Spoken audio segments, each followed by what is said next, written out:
Naganap ang kasong ito sa lungsod ng Maibara na matatagpuan sa hilagang silangang bahagi ng Shiga Prefecture malapit sa silangang pampang ng Lake Biwa sa Japan. Noong mga nakaraang panahon, kilala ang lugar na ito sa malalawak nitong taniman ng bamboo na madalas humaharang sa tanawin at nagiging dahilan upang maligaw ang mga tao. Gayunpaman, dahil sa magandang tanawin ng bundok Ichiharu, maraming turista pa rin ang dumarayo rito taon-taon.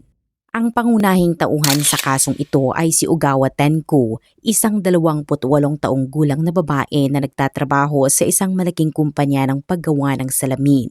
Siya ay kilala bilang mahusay at masipag sa kanyang trabaho at marami ang naniniwalang may maliwanag siyang kinabukasan sa kanyang karera. Ngunit noong 2009, bigla na lamang naputol ang maayos niyang pamumuhay nang misteryosong mawala siya. Bandang alas 6 ng umaga noong Biyernes, 12 ng Hunyo taong 2009, isang nakakagulat na pagtuklas ang naganap sa isang maliit na paradahan sa tabi ng kalsada sa lugar ng Ichiharu, Maibara City. Isang grupo ng mga sanitation worker ang nakatalaga upang linisin ang mga storm drain sa lugar, kaya nagpasok sila ng bomba upang higupin ang maraming tubig sa loob. Habang nagpapatuloy ang kanilang trabaho, bigla na lamang sumabit ang bomba sa isang hindi matukoy na bagay. Dahil sa pagtataka kung ano ang humaharang dito, sinuri nila ang loob ng drain. Doon nila natuklasan ang isang bangkay na lumulutang sa tubig. Agad silang lumabas at tumawag ng pulisya at makalipas lamang ang ilang sandali. Dumating ang mga otoridad, isinara ang paligid ng lugar at nagsimula ng masusing investigasyon. Ang lugar kung saan natagpuan ang bangkay ay nasa paanan ng bundok Ichiharu. Isa itong liblib na lokasyon na walang ilaw sa kalsada, napapalibutan ng kakahuyan at malayo sa mga kabahayan. Maliban sa paminsan-minsang pagdaan ng mga truck, bihira ang mga taong dumaraan dito. Karaniwang ginagamit lamang ang maliit na paradahang ito ng mga hiker na iniiwan ang kanilang mga sasakyan bago umakyat sa kalapit na hiking trail.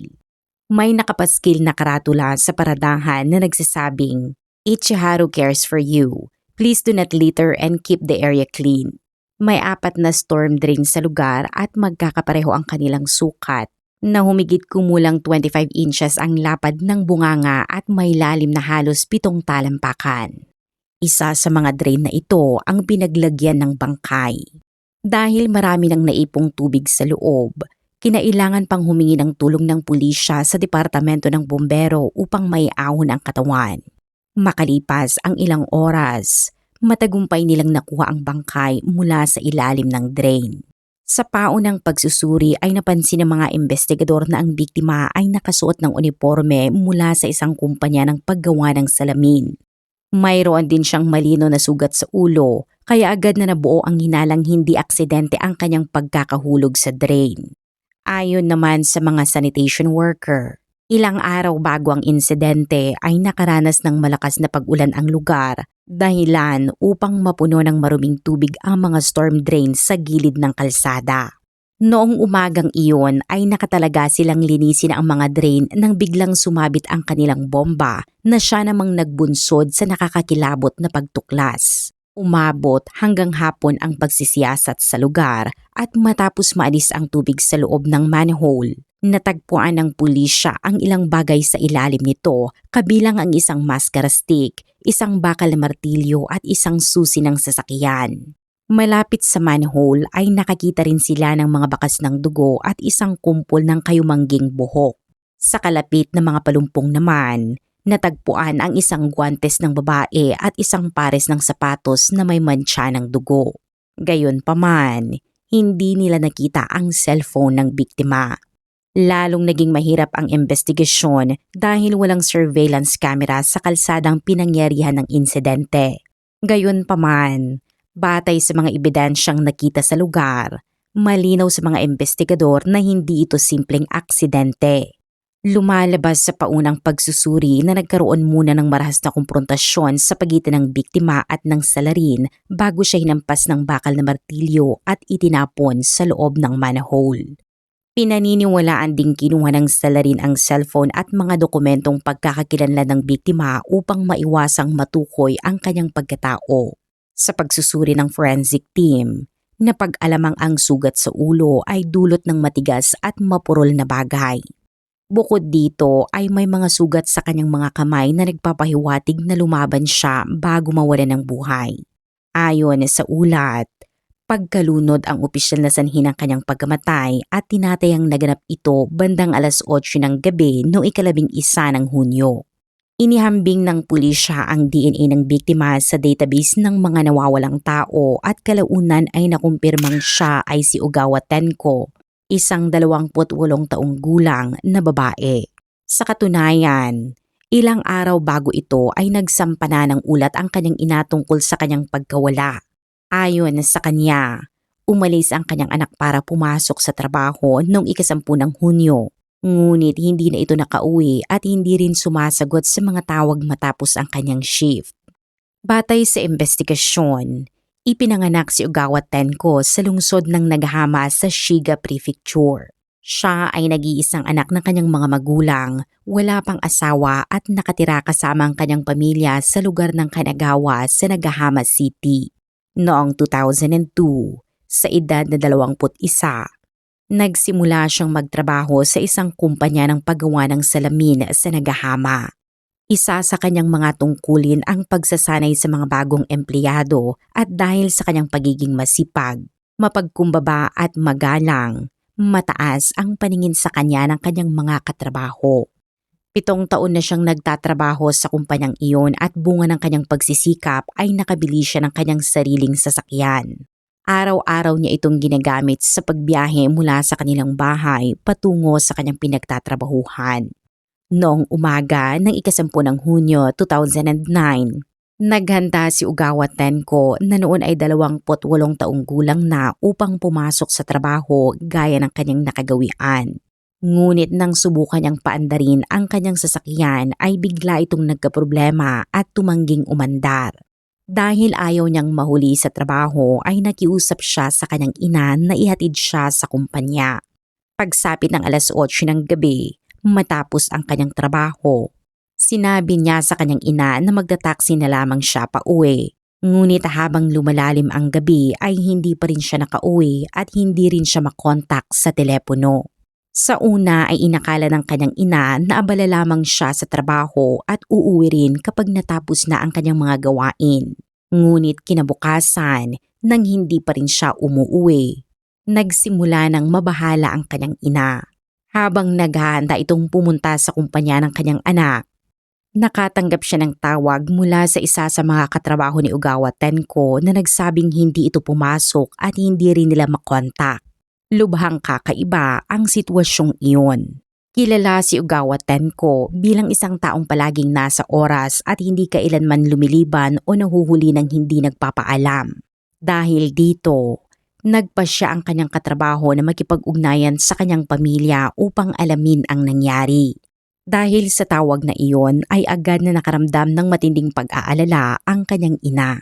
Kumbinsido siyang may hindi magandang nangyari sa kanyang anak, kaya dali-dali siyang nagtungo sa himpilan ng pulisya upang magsumiti ng ulat tungkol sa pagkawala nito. Sa kasamaang palad, kinabukasan ay natagpuan si Ogawa Tenko sa loob ng manhole sa naturang paradahan. Personal na nakipagkita ang mga pulis sa kanyang mga magulang upang ipabatid ang malungkot na balita. Lubos silang nagdalamhati nang marinig ang pangyayari. Matapos silang damayan ng mga otoridad, unti-unti nilang tinanggap ang masakit na katotohanan. Habang lumuluha, ikinuwento nila na si Ogawa Tenko ay isang mabuting anak na laging maalalahanin at hindi kailanman nagdulot ng problema sa kanilang pamilya. Masipag siya sa trabaho at simple lamang ang kanyang pang-araw-araw na buhay, na bahay at opisina lamang ang madalas niyang puntahan. Wala rin silang alam na anumang alita niya sa ibang tao kaya hindi nila maunawaan kung bakit may gugustuhing manakit sa kanya. Batay sa mga ebidensyang nakalap, pinaniniwala ang nawawala na si Ogawa Tenko matapos siyang umalis sa trabaho noong 10 ng Hunyo. Mula noon buong araw ng 11 ng Hunyo, Wala siyang nakausap o nakontak na sinuman. Dahil dito, lumalabas na maaaring inatake siya matapos ang kanyang trabaho noong 10 ng Hunyo at pagkatapos ay itinapon sa loob ng manhole.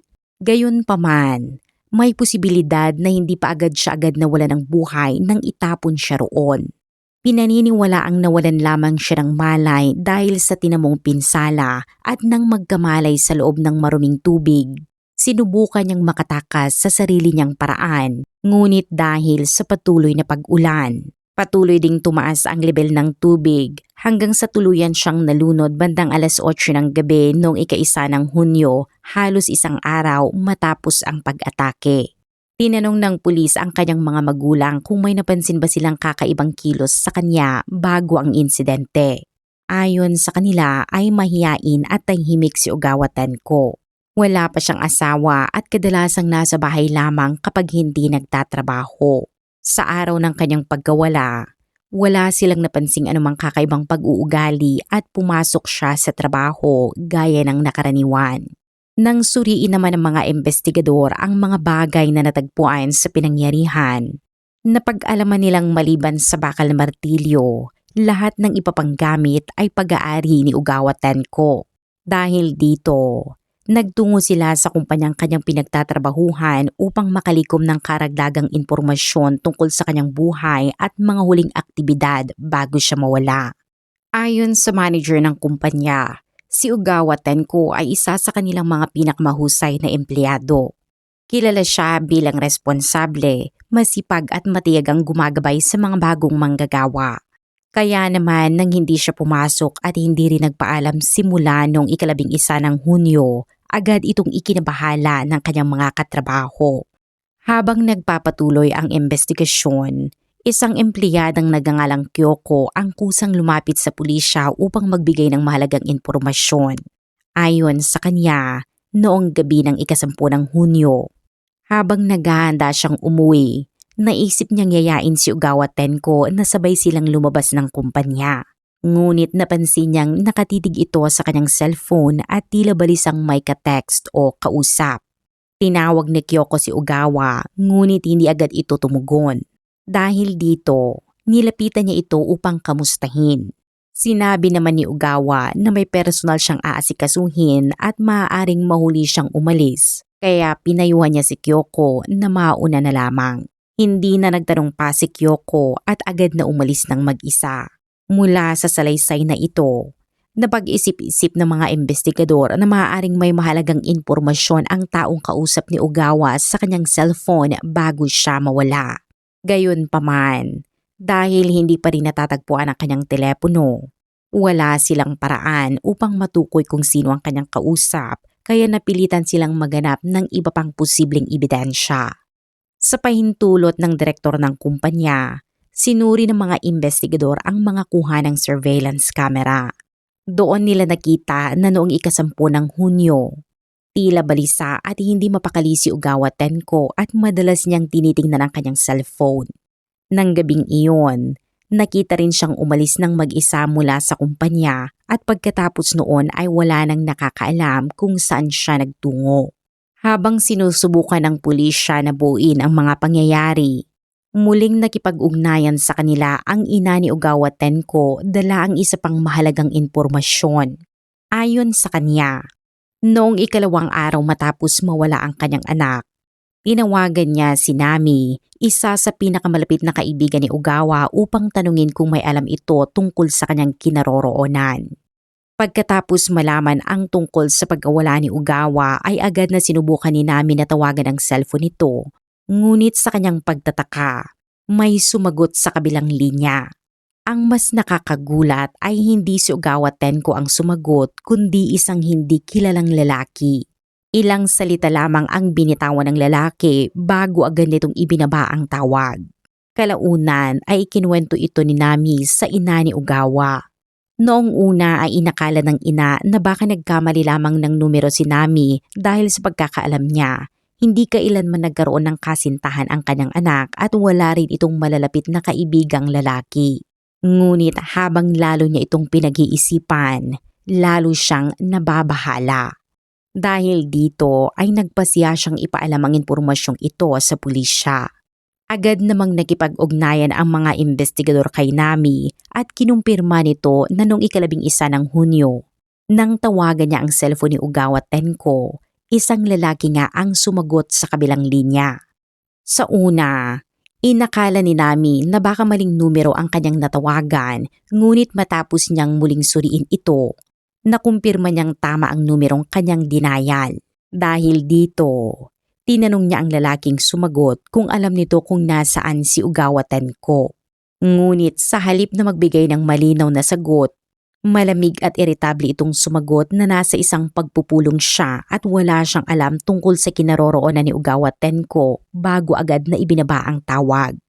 Dahil sa impormasyong ito, nagsimulang maghinala ang pulisya na maaaring may lihim na relasyon si Ogawa Tenko at ang lalaking sumagot sa telepono. Posible rin umanong nagkaroon ng hindi pagkakaunawaan ang dalawa na nauwi sa marahas na insidente. At habang sinusundan nila ang anggulong ito ng investigasyon, may mga bagong detalye pang lumitaw.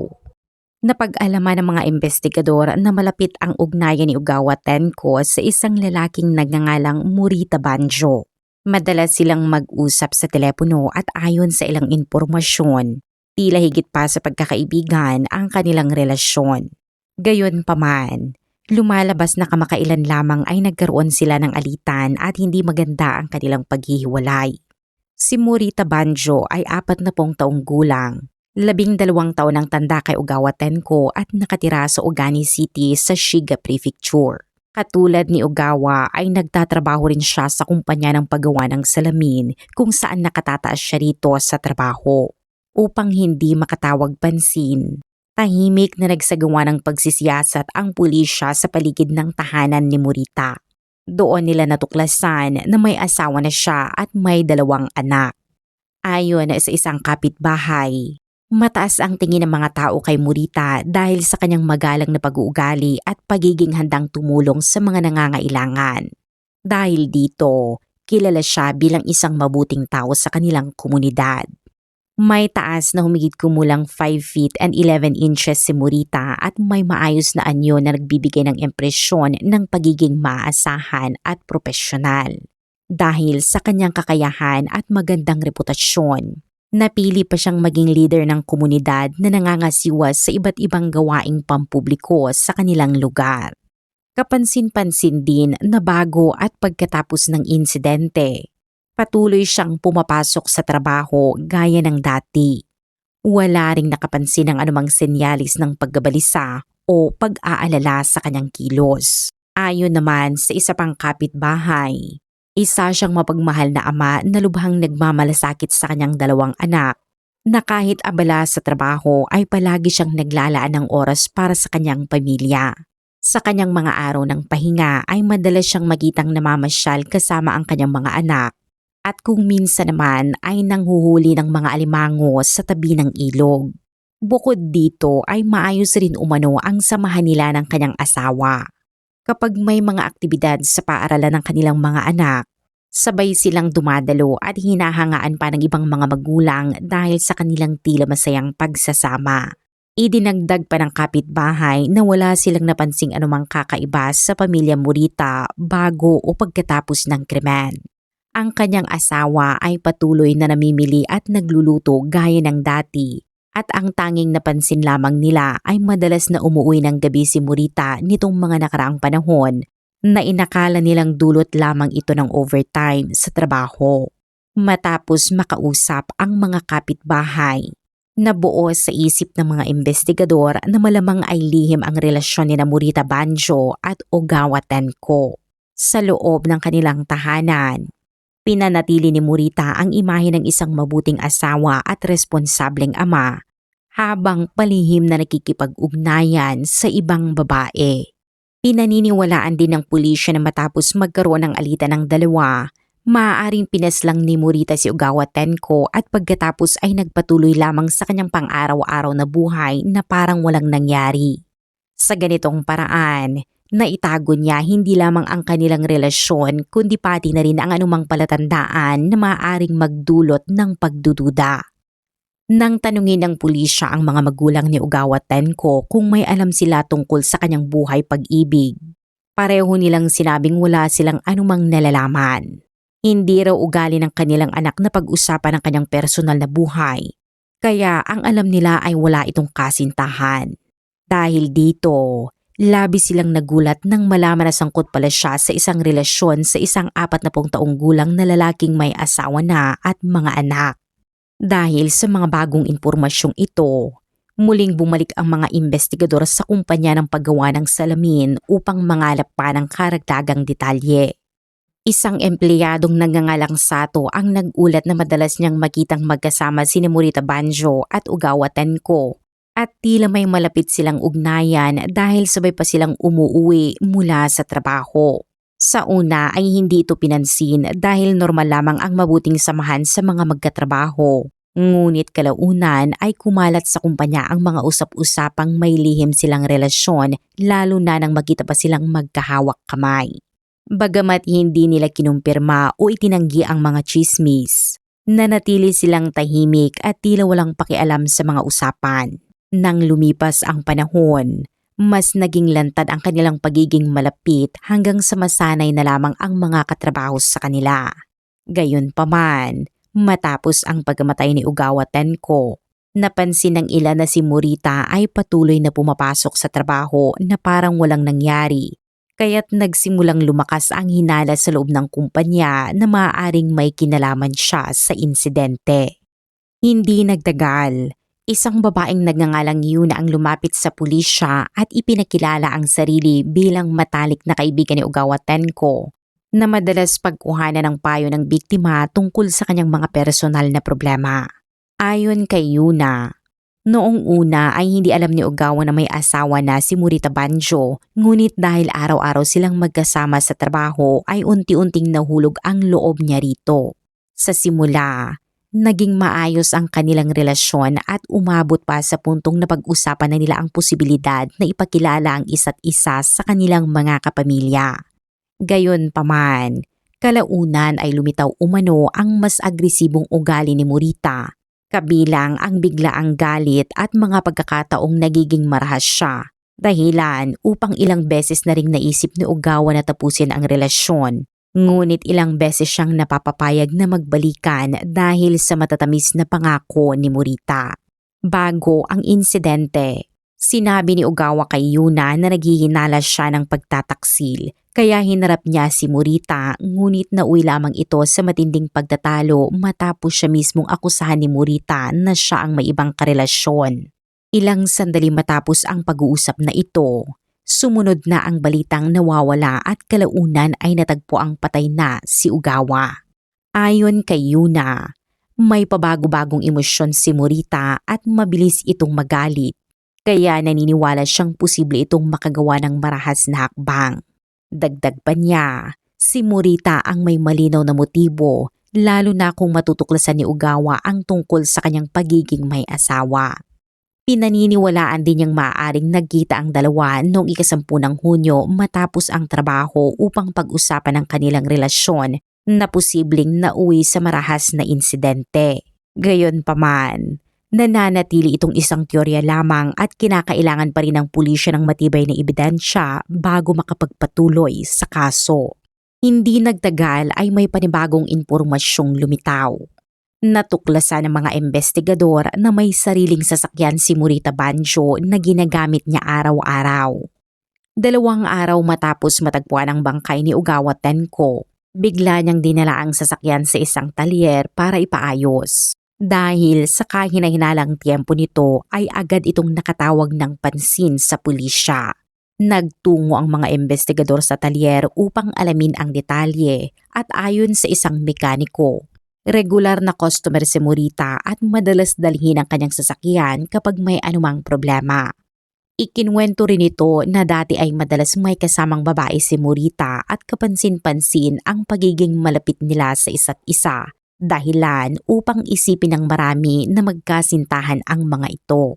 Ngunit noong 13 ng Hunyo, mag-isa lamang dumating si Morita. Napansin ng mekaniko na sira ang side mirror ng sasakyan at mayupi rin ang bahagi malapit sa bintana ng upuan sa harapan. Noong una ay inakala niyang bunga ito ng isang aksidente. Ngunit nang suriin niyang mabuti ang sasakyan ay wala siyang nakitang malinaw na palatandaan ng banggaan. Dahil dito, pabiro niyang tinanong si Morita kung nasira ba ang sasakyan dahil sa galit ng kanyang kasintahan.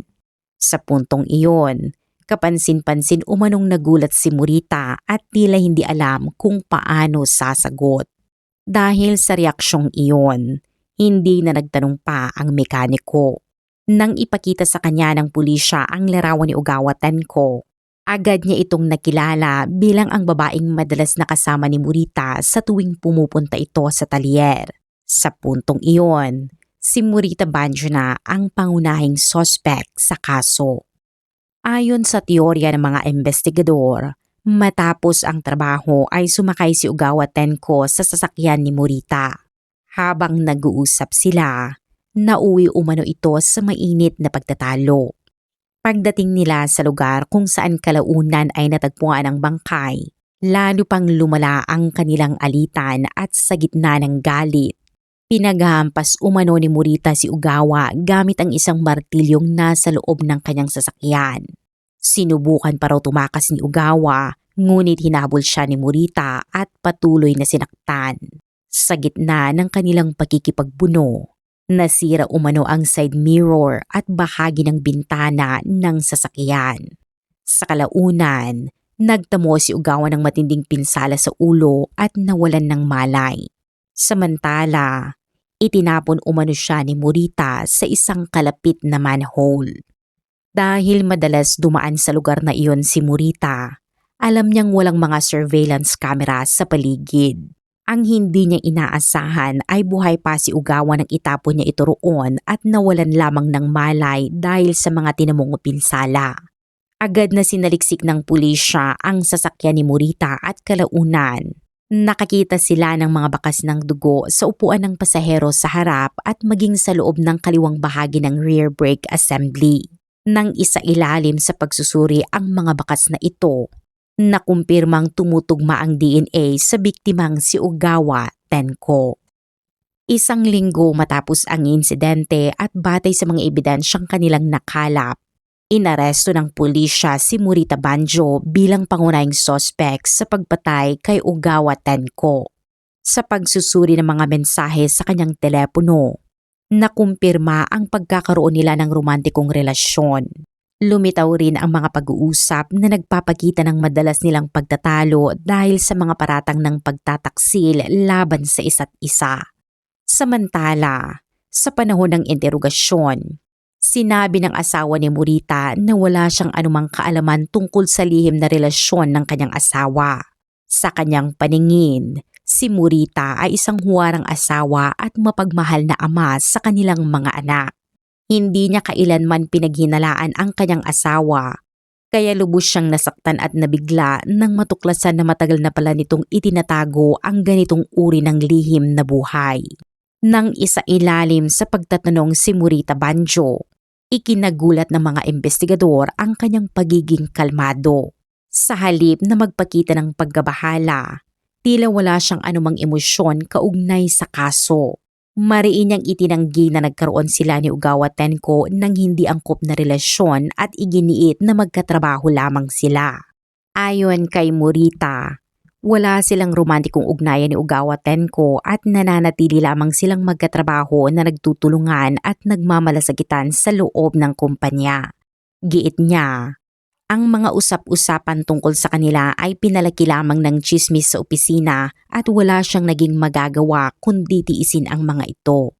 Ikinuwento rin niya ang kanyang bersyon ng nangyari noong gabi ng ika-10 ng Hunyo kung saan inihatid niya umano si Ogawa dahil wala itong masakyan pauwi.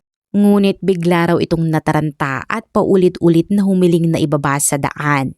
Sinubukan pa daw niya itong pakalmahin, ngunit nagpumilit si Ogawa. Ibinaba niya ito at saka umuwi ng mag-isa nang walang alam sa sumunod na nangyari. Iginiit din niya na wala siyang kinalaman sa pagkawala o pagkamatay ni Ogawa at inakala pa niyang ito ay nakalive lamang. Tungkol naman sa sirang bahagi ng kanyang sasakyan, sinabi niyang hindi niya alam ang sanhi nito at maaaring gawa lamang ito ng paninira o biro. Dahil sa patuloy niyang pagtanggi at kakulangan ng direktang saksi o CCTV sa lugar ng insidente, nahirapan ang pulisya na makakuha ng matibay na ebidensya kaya natagalan bago umusad ang kaso patungo sa paglilitis. Lumipas ang ilang panahon bago tuluyang nagsimula ang paglilitis. Noong ika-4 ng Nobyembre 2010, formal nang dininig ang kaso matapos makumpleto ang mga kinakailangang proseso sa korte. Sinampahan si Morita Banjo ng mga kasong pagpatay, pagtatago ng bangkay at iba pang kaugnay na paglabag at hiniling ng prosekusyon ang habang buhay na pagkakakulong. Sa korte, nanatili ang kanyang depensa na wala siyang kasalanan at iginiit niyang hindi sapat ang mga bakas ng dugo sa kanyang sasakyan bilang ebidensya. Ayon sa kanya, madalas sumasakay si Ogawa Tenko sa kanyang kotse kaya maaaring doon lamang aksidenteng naiwan ang mga bakas at sa isa pang paliwanag. Sinabi niyang nang minsang maflat ang gulong ng sasakyan habang kasama si Ogawa. Ito ay aksidenteng nasugatan sa paa kaya doon nanggaling ang dugo.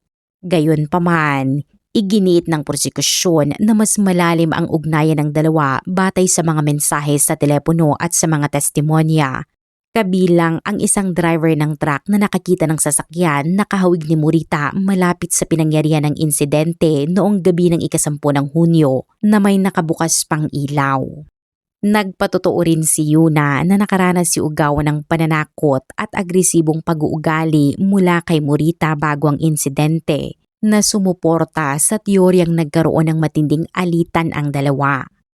Bukod pa rito ay kinumpirma ng DNA test na ang dugong nakuha sa sasakyan ay kay Ogawa Tenko at napansin din ng mga investigador na agad ipinagawa ni Morita ang kanyang sasakyan pagkatapos ng insidente na lalo pang nagpalakas ng hinalang pagtatangkang itago ang ebidensya. Sa kabilang panig, iginiit ng depensa na nagkita nga sila sa sasakyan noong araw ng insidente. Ngunit walang naganap na pananakit at si Ogawa umano ang biglang nagalit at nagpababa sa sarili.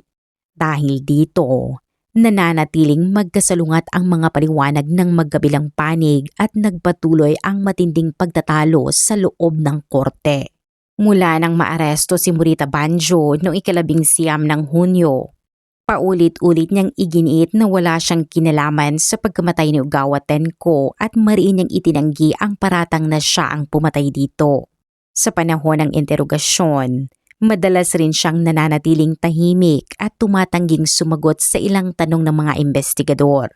Sa pagproseso ng hukuman sa lahat ng ebidensya, napansin ang posibleng hindi angkop na ugnayan sa pagitan nila Ogawa na itinuturing ng korte bilang posibleng motibo sa krimen.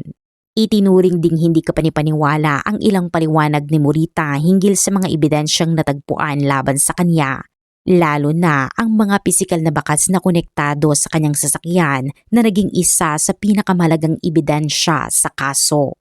Matapos ang 11 pagdinig, noong ika-2 ng Disyembre 2010 ay hinatulan si Morita Banjo ng pagkakasala sa kasong pagbatay at iba pang kaugnay na krimen at sinintensyahan ng 17 taong pagkakakulong sa halip na habang buhay na sentensya na hiniling ng prosekusyon dahil sa kakulangan ng direktang ebidensya.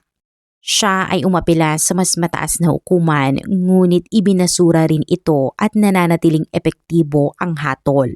Hanggang ngayon, nananatiling may mga pumapabor at kumukwestiyon sa naging desisyon dahil hindi pa rin ganap na malinaw ang buong lawak ng motibo at pangyayari sa likod ng kaso. Sa huli, nagsilbi itong paalala kung paano ang isang lihim at magulong relasyon ay maaaring mauwi sa trahedya. At dito nagtatapos ang kaso ni Ogawa Tenko.